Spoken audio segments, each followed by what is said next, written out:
Hello and welcome to this review video. Urbanmatz have very kindly sent me these two products free of charge for your reviewing pleasure. These are their desert rocks and these are their desert craters. So, what have we got? I'm going to dive straight into the rock. They're the desert rocks. They're sat on an Urbanmatz battle mat, which is their dirt mat, I believe it's called. I thought, seeing as I was reviewing Urbanmatz stuff, I would put them on an Urbanmatz mat. So what do we get? Now, what I'm not certain about is if this is one pack or two packs, because I didn't ask for anything specific. I was doing an order with them and they said they would send me some things to review. So I'm not sure if it's one pack or two packs. I guess their website will make that quite clear. But there seems to be, 4 or 5 different things. There's 2 of these smaller noddly bits. These you see these in mostly Wile E. Coyote videos and Roadrunner videos. I imagine they exist in real life. These sort of towers of rocks, they look really cool from the side, I think. Could do with a few extra scatter rocks on top, I think, from looking down on them. Their best aesthetic, I think, is the side you're not going to see them on, unfortunately. But so looking at the colours of these, they're obviously some kind of grey resin base, and then they've got what looks like some kind of gloss stain on them, to like a GW shade, but not one of those, obviously. And then some kind of dry brush. If I were to compare these to G-dubs, I would say it looks like it's Tau Light Ochre with Devlin Mud, there's a blast from the past, Agrax Earthshade, and Shebty Bone dry brushed all over it. If I was going to try and recreate that, that's what I would try first off. But there's 2, these are pretty similar aesthetic on this one. Then we have an arch. I wonder what you can get through there. Half of my hand. Probably bikes, but not. Could you get a rhino? Right. Let's try this live. Can you get a rhino through one of these? Not that most people have rhinos anymore because, Primaris. No, you can't get a rhino through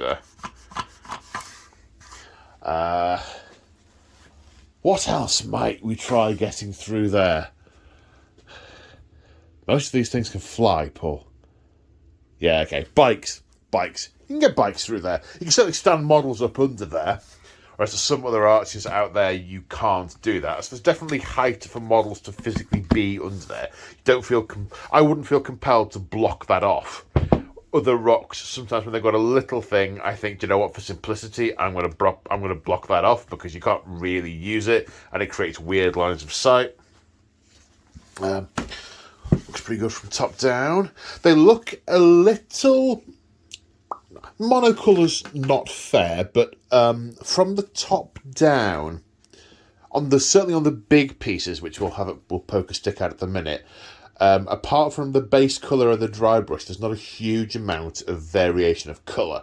But that is easily solved with some other scatter rocks and lichen and other things, just to break it up a little bit. I'll certainly be sort of tucking little bits of lichen along here and scatter a few other rocks. It just helps break up what at a glance looks like a little bit of a solid colour, but I think that's a small niggle rather than any kind of problem. I still think they look great. And when I've done this, I'm going to set up a table for the next game I'm going to film, and that's going to be a desert table. So I'm not sure about the craters. They're quite dark. They're maybe sort of more of a sort of dark side of Tatooine desert, and these are more sort of what they call the something wastes.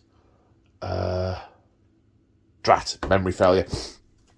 Anyway, so then we've got this sort of overhangy jobby, which is sort of a pseudo cave. Again, its best angle is unfortunately not the one you'll see most of the time. Its best angle is from down below there, where it's got this sort of overhang and you've got some nice shadows in there creating depth.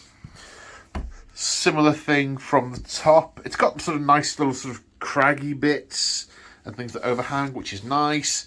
From above, a little bit monocolour again, but again, drizzle of sand, drizzle of debris, bit of lichen on there will break that up nicely. This one's obviously some kind of ancient folk or some primitive folk of some sort have carved steps into this, and then there's a sort of, it's not really level at the top, but it gets them to the top of here. It certainly makes sense if you want to move your troops up here. You can just sort of go whoop conceptually. I know in games like 40k they say, oh yes, you assume that models have grappling hooks and that sort of thing. Well, some games you don't assume that, and these up to the top. So yes, like I said, I'm not sure if this is one set or two sets, but I'm sure their website will explain that. So over here we have the desert craters. One of the first things that strikes me is they're a lot darker. They look pretty well actually on this dirt mat, I think. I also think they look quite good on a woodland setting. A lot of the desert mats I've got are quite bright. They're sort of desert in the daylight, whereas these sort of look like they're more desert at night type craters. So I'm not sure if I'll ever use them on a desert mat. But again, I definitely think this is two sets because it came in two boxes and each one was labelled desert craters. So I think, let me work this out, I think you get two of these double-barreled ones. Then what else do we have? We've got 1, 2, 3, 4 medium-sized ones and 4 little ones. There you go. So that's what you get in a set.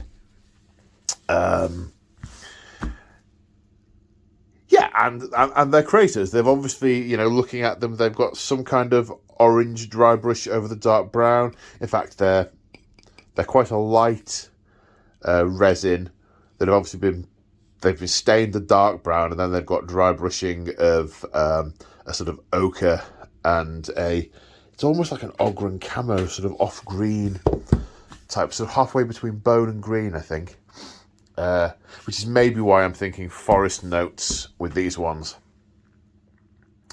I can just sort of imagine these being where bolts of lightning have struck the ground when Stormcast Eternals either come to Earth or die and go back to Azure and so on. But yeah, there's enough to do all sorts of... I mean, there's not an awful lot to say about these except that they're craters. There's certainly sufficient to create a sort of this bit has been bombed kind of feel. Is there enough to do a whole table? Would I ever do a whole table in craters? Don't know if or why I would do that. Let's put a bit of gravel around some of these and see what they look like. There we go. I think that looks pretty neat. It blends in nicely. It's a good shade match for the pea gravel that I have, the aquarium gravel that I've got. And does blend in quite nicely with this mat, actually. So, yeah. How would they look with sand around them on a sand mat? Well, I'm just about to do a sand mat, so I will make sure I include at least one of these to see how well it fits with everything else. So, as if by magic, and here we have a finished table with both rocks and craters upon it. Actually, all the terrain on this table, barring a couple of pieces, is Urbanmatz. We've got the pipes, the walls, the buildings, the rocks, the craters. These crates are GW. And the lichen is from somewhere on Amazon. The gravel's from an aquarium. The mat isn't Urbanmatz. It's from another supplier, but this is the one I wanted to film on, which is why I built it with this. Haven't put a lot of sand and lichen and things on top of these, as I said I was going to, because with this mat, I'm leaning away from sand. I tried it with the gravel on top. It didn't look quite right. because the gravel's the right shade to blend the matte with the terrain, but not to just plonk on top of the terrain. But I don't think it looks in any way standoutish. I think these rocks look like the sort of barren desert landscape, tied in very nicely with these buildings that have been painted in the same style. So it looks like they've been built out of rock that's been quarried nearby. And the creases work. Certainly on this mat, there's enough blending of colour from the gravel into the mat to make those work. So, yeah, I'm very pleased with this table. I think it looks awesome. I'm about to play, what am I playing? Tau versus Gene Stealer Cults as the second part of my mini campaign, the Fifth Sphere, which will be going up in the Members Lounge once I have filmed it. It's probably up before this video comes out, to be quite honest. So if you're watching this video, this mat has been played on, and you can see the battle, if you so desire, in the Members Lounge. So rocks, craters from Urbanmatz. Big thank you again to Urbanmatz for sending those through to me. Yeah, looking forward to playing this. All right, and that's it for now. Big shout out, thank you to all my channel members who are helping me work towards the hobby dream. You guys are awesome. Everyone, stay safe out there, and I will see you in the next one. Bye for now.